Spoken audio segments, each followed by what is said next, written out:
음악은 못 들려드립니다. 말로만 하는 음악 이야기.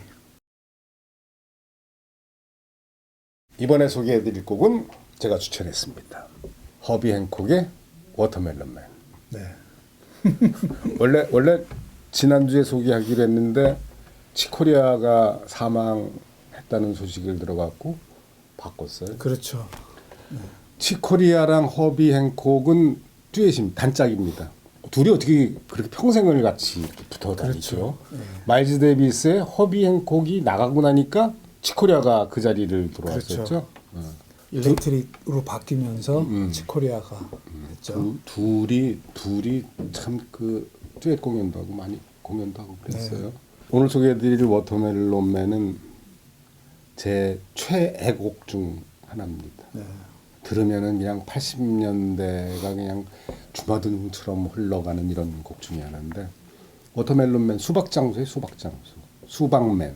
허뱅콕이 한 얘기예요. 허뱅콕이 시카고 출신이거든요. 그러니까 이제 자기가 어려서 추억 중에 거기가 6월, 7월 최고 기온이 40도가 넘는데 평균 기온이 35도가 넘고, 그래서 그 수박 장수들이 그렇게 많았대요. 그래서 그 수박 장사들이 우리나라에도 그 염천교라고 서부역 그 옆에 70년대, 80년대 초반까지도 이 저기 아스팔트가 아니고 대리석 이렇게 잘라갖고 이렇게 네모다란 이 블록으로 된 아주 옛날, 그게 일제 강점기 때 만들어진 도로라고 그러는데, 이 수레가 지나가면 따가닥따가닥 뭐 이런 소리가 나거든요. 돌이 돼가지고 워터멜론맨이 수레를 끌고선 이렇게 거기를 지나갈 때 이 들리던 소리가 잊혀지지 않고 그게 영감이 돼서 만들었다는 노래입니다. 그 LP의 라이너 노트에 보니까 그렇게 써 있더라고요. 그 코블스톤이라고 그러는데 그거를 지나가는 수레, 그리고 그 수박 장수의 외침 소리 뭐 이런 거가 떠올랐고, 그래서 그 작곡한 배경이 그거다 뭐 이렇게 나와 있더라고요. 정말 신납니다. 두 가지 버전이 있는데 62년 버전이 하드밥이라고 그렇죠. 해야 되나? 하드밥 시절이죠. 하드밥 시절이죠. 네. 하드밥 시절에 나왔고, 그 다음에 73년에 이제 퓨전 재즈 버전으로 새롭게 편곡해 갖고선 나왔어요.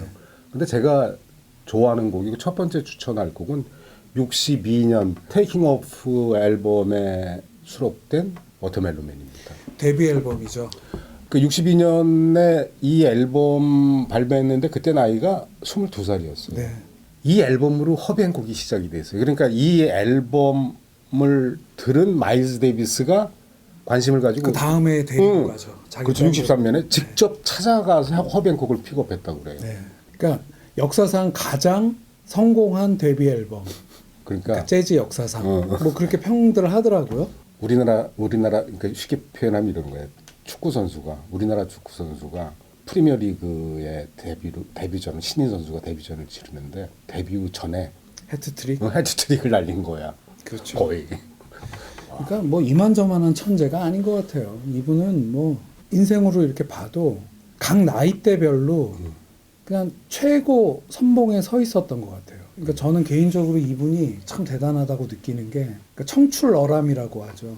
선배들한테 배운 거를 자기식으로 표현함에 있어서 각 시대마다, 그러니까 데뷔는 하드밥 시대 22살로 데뷔를 하는데 전곡을 작곡하고, 그리고 member들이 보면은 트럼펫의 프레디 허버드 같은 20대 초반이고요. 그리고 베이스 드럼의 버치 워렌하고 빌리 히긴스 다 20대 중반까지고. 그리고 똑똑한 게 테너 색스폰의 덱스터 고드는 그 당시 39살, 우리나라 나이로 한 40살. 그러니까 신구 조화, 전곡 작곡, 게다가 이 워터멜론맨 같은 요즘 말로 하면은 이 속된 말로 야마가 있는 그런 사운드에 그거를 작곡 완벽하고 연주 완벽히 하고, 뭐 이건 뭐 최고의 데뷔작, 그 말 그대로 맞는 것 같아요. 재즈 우리가 전통 그러면 하드밥이 오리지널이라고 그래.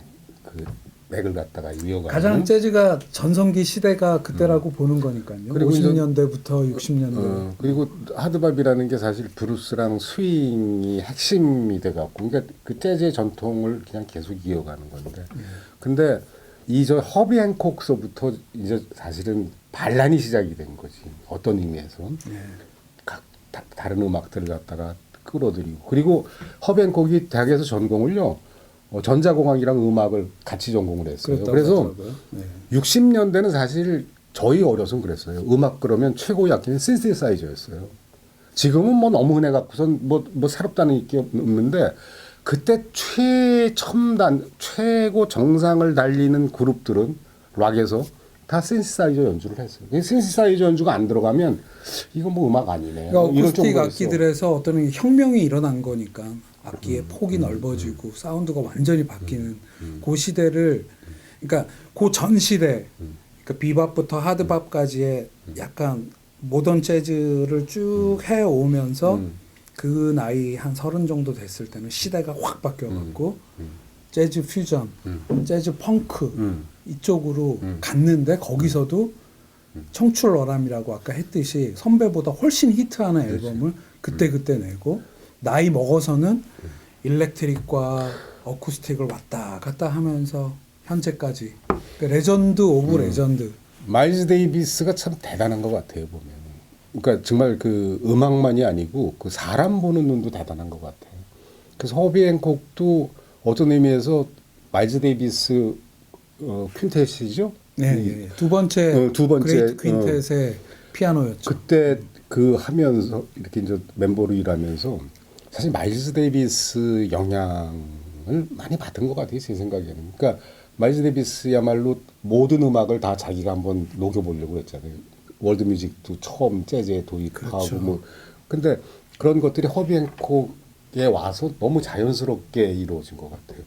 왜 그 저기 허비 행콕 그 대학 전공을 얘기했냐면은 이 워터멜론맨이 아까 얘기했지만 73년에 그 헤드헌터라는 앨범으로 퓨전 재즈로 다시 이렇게 편곡돼 갖고서 나오는데 제 개인적으로 생각은 그래요. 퓨전 재즈 딱 그러면은 나는 그냥 딱 제일 먼저 떠오르는 건 워터멜론맨이에요. 허비 행콕 그 두 번째 73년 헤드헌터에 들어있는. 네.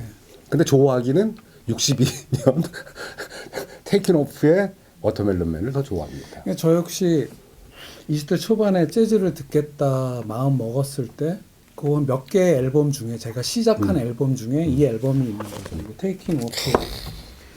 이거 이제 좋아해서 그냥 LP로 하나 더 사본 거고 지금 약간 이렇게 누렇게 변색된 그때 이게 더 20대 오래된. 초반에 산 CD 같아요. 이게 첫 곡이 워터멜론맨이고 저는 또 개인적으로 그러니까 B면에 사이드 B의 첫 곡인 더 메이즈라는 곡을 메이즈. 좋아하는데 미로라는 뜻이죠. 예. 이 허비 행콕이라는 그 당시 20대 초반에 피아니스트가 데뷔 앨범을 내는데 사람을 모을 거 아니에요. 대선배를 한 명 초빙하고 20대 중후반에 동료들끼리 이렇게 모이는데 좀 완벽한 것 같아요. 그러니까 저는 이 앨범을 처음 들을 때 와 이런 게 재즈구나. 그러니까 아무것도 모를 때죠. 근데 나 이게 되게 좋은데.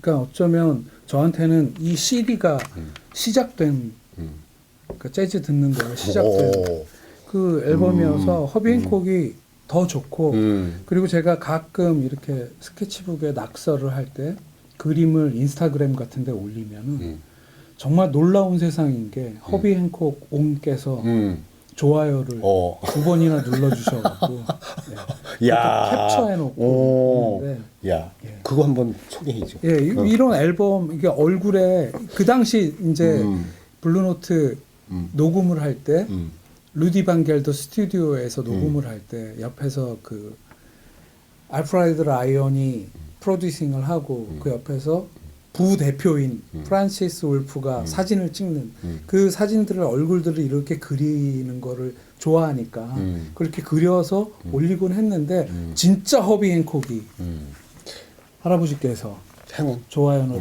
눌러주시고 그래서 뭐 이게 세상이 60년 전 얼굴을 제가 음악 들으면서 그리는데 80에 가까운 노인 허비 행콕 옹께서 얼마나 감동받았을 거예요, 허비 행콕이. 그러니까 그거 없어질까봐 그냥 바로 캡처하고 저만 해도 나이가 50인데 어. 이제 80이 되신 분이 작년에 있었던 일이거든요. 그 정말 이 워터멜론맨은 재즈 정말 이것이 재즈다라고 이렇게 가리키는 그런 아주 대표적인 곡 중 하나인데 정말 늘 놀라운 게 22살에 이 일을 저질렀다 이거죠. 그렇죠. 22살에 뭐 이렇게 뭐 패기 넘치고 약간의 부족함이 있는 게 아니라 제가 볼 때는 그냥 완성체로 데뷔를 하고 정말로 그 최고의 밴드 마일즈 데이비스 밴드에서 스카우트가 피아노를 치고 아까 얘기했다시피 퓨전 그 이후에 현대에 이르기까지 중간에 영화 음악도 하시고 뭐 흠잡을 데가 없는 영화 음악 생각나네. 라운드 미드나잇이란 라운드 미드나잇 블로업인가? 블로우업 거기에도 블로우업. 음악을 하셨나요 이분이? 예. 그게 아마 첫 영화 음악 한 거예요. 덱스터 고든이 주연한 80년대 중반에 그 라운드 미드나잇이란 영화 그 레스터 형이랑 버드 파웰 이야기를 갖고 덱스터 고든이 주연한 그 영화의 영화 음악을 허비 행콕이 하셨죠. 미켈란젤로 안토니오 감독 블로우업. 그게 첫 번째 영화 음악. 예, 그게 더 옛날이죠. 네, 예. 아니 뭐 허비 행콕은요. 제가 보기에 한 최소한 앞으로 2번 이상 더 해야 되는데 그 이유가 있어요. 그 이유는 저 다음번에 소개할 곡이랑도 연결됐는데 힙합이 사실 허비 행콕 없었으면 힙합이 시작되지 않았다는 얘기까지 나올 정도야. 그렇습니다. 그리고 켄타루프 아일랜드라고 켄탈루프 아일랜드. 예. 이거는 켄탈루프는 저기에요. 그 멜론 일종이래. 예, 갖고 사실 허비 행콕을 갖다 상징하는 곡은 전 두 곡이 있는데 하나는 워터멜론맨이고 하나는 켄탈루프 아일랜드야. 근데 그 켄탈루프 아일랜드는 나중에 한번 들어보시면 이게 그 음악이야. 힙합맨들이 정말 그 많이 샘플링해 갖고선 예. 사용하고 뭐 이런 그렇죠. 사운드인데 예.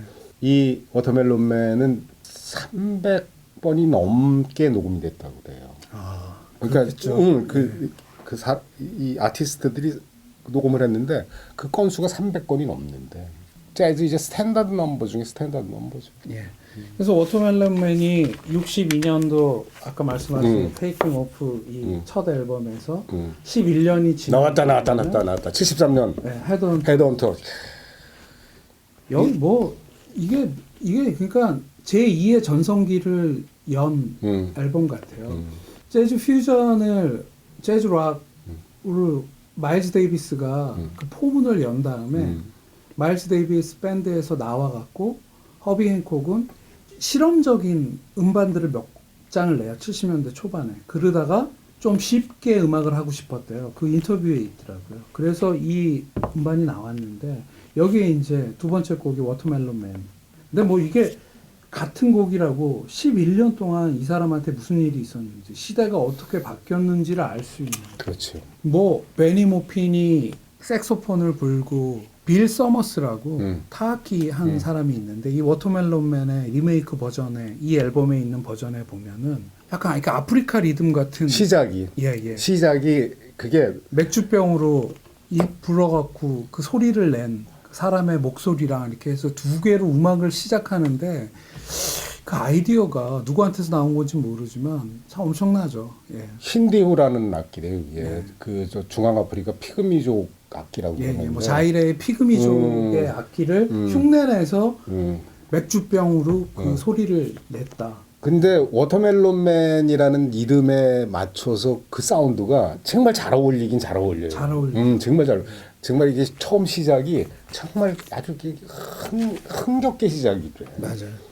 인트로 부분과 아우트로 부분에 그게 다 이렇게 있거든요. 한번 들어보세요. 그 즈음에 와서는 이분이 그러니까 정통 재즈뿐만이 아니라 바뀐 시대의 퓨전, 그러니까 재즈 펑크를 하면서 펑크를 넣으면서 그 후대에도 여러 가지 영향을 주는 게 락이면 락, 펑크면 펑크 팬들까지 이렇게 감싸 안아서 최고의 히트를 하는 앨범이 되는 거죠. 그러니까 마일즈 데이비스 비치스 브루 앨범이 퓨전의 일렉트릭 재즈, 뭐 퓨전 재즈, 퓨전 재즈의 효시라고 보는데 그 앨범보다 훨씬 많이 팔았다고 하거든요. 그 당시에 100만 장이 넘게 팔렸다고 하더라고요. 그러면 뭐 이분은 그 감각이 그리고 아까 나중에 이제 또 한번 하자고 하셨지만 83년도 또 정확히 1호부터 10년 후에 퓨처샥이라는 앨범에서 락킷 락킷. 그 앨범을 낼 때는 뭐 그거는 뭐 그래미 어워드에서 공연하는 모습 보면 완전히 이분이 재즈하던 분인가 싶은 그렇지. 이게 팝적인 센스까지 있었던 분 같아요.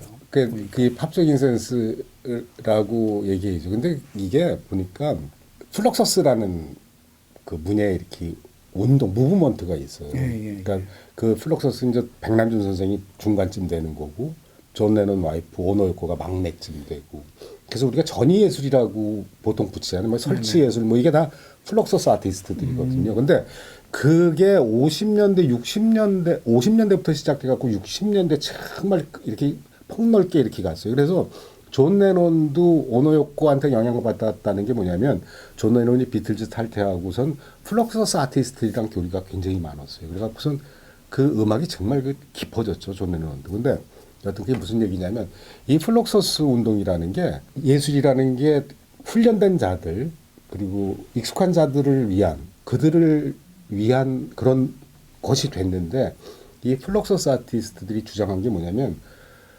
만인의 예술이에요. 생활 속의 예술. 쉽게 얘기해서 예술을 대중적으로 벌려나가자. 그러니까 대중문화라는 게 깊어진 게 사실 플럭서스 아티스트들 때문인데 그게 지금 허비 행콕의 그 행보랑 플럭서스의 이렇게 흐름이랑 틀리지 않아. 그러니까 재즈 아까 내가 저 하드밥 얘기를 했지만 정통은 하드밥이에요. 블루스 스윙이 오리지널로 돼갖고 그게 이제 코어죠. 이렇게 딱 메인스트림으로 딱 가는데 거기에 그거 좋아하는 사람들만 좋아해. 그냥 일반인들도 쉽게 접할 수 있는 재즈를 하겠어. 그래서 뭐 월드뮤직도 오고 이러는 거 아니에요.